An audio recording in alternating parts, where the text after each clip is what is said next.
no atender a los técnicos y simplemente por cuestiones políticas?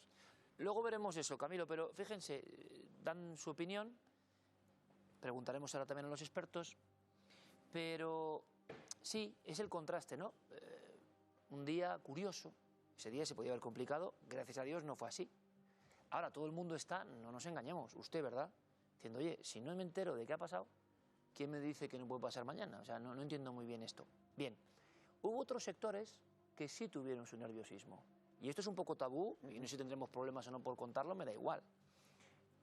Aunque se dijo que todo había salido fantástico. Todo correcto, todo perfecto, no hay ningún problema, ¿no? Por ejemplo, en aeropuertos.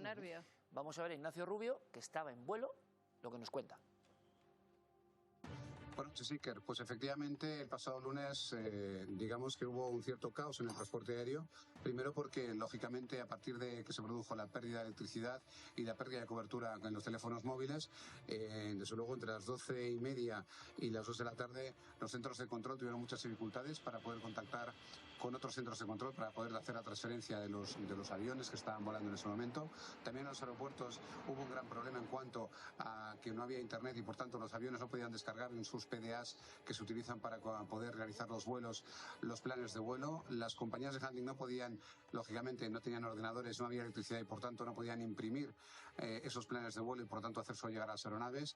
Todo esto provocó una serie de demoras tanto en el espacio aéreo como en los propios aeropuertos que todos conocemos y lógicamente los controladores, ya digo, carecían de línea telefónica para poder contactar con los centros de control adyacentes.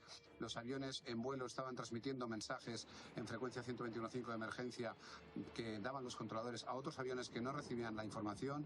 Cuando se estaba volando nos daban 2 o 3 frecuencias por si acaso fallaba alguna de ellas para poder contactar con los centros de control a medida que estábamos llevando el avión y lógicamente, como decimos, fue un cierto caos que al final a lo largo de las horas fue recuperándose lógicamente por el trabajo de los controladores y los pilotos, pero ciertamente fue bastante problemático. Incluso algunos aviones fueron desviados, como por ejemplo del aeropuerto de Alicante al aeropuerto de Valencia, no lo escuchamos por frecuencia, y también lógicamente el aeropuerto de Lisboa incluso llegó a cerrar.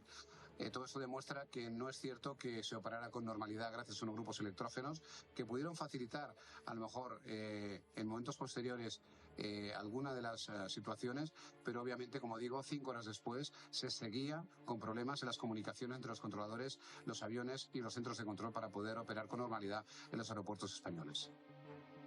Esto no lo sabía nadie. Menos mal que lo ha contado Ignacio y lo cuentas tú aquí en Horizonte, porque esto no lo conocía nadie en la ciudadanía. Es más, lo que nos habían dicho es que había estado operando los aeropuertos con absoluta normalidad. Es lo que nos habían trasladado. Además hay fuentes dentro de el ámbito de los controladores aéreos que hicieron un trabajo enorme y que con su pericia pudieron acudir a los sistemas más analógicos para no perder, evidentemente. Pero fíjate lo que podía haber pasado. Claro, pero ellos se controlaron y de alguna manera, si yo lo entiendo, algunos aviones hicieron casi de pantalla para conectar con algunos que podían tener algún tipo de problema, pero esta es la realidad. Es decir, nosotros hablamos con profesionales que están en vuelo, no estamos hablando de un teórico de la aviación, que están en vuelo y que ocurrió eso ese día. Y que por fortuna tenemos profesionales cualificados que hizo que no ocurriera han hecho que no pasara aparentemente además, nada. ante cualquier percance ellos anulan el vuelo.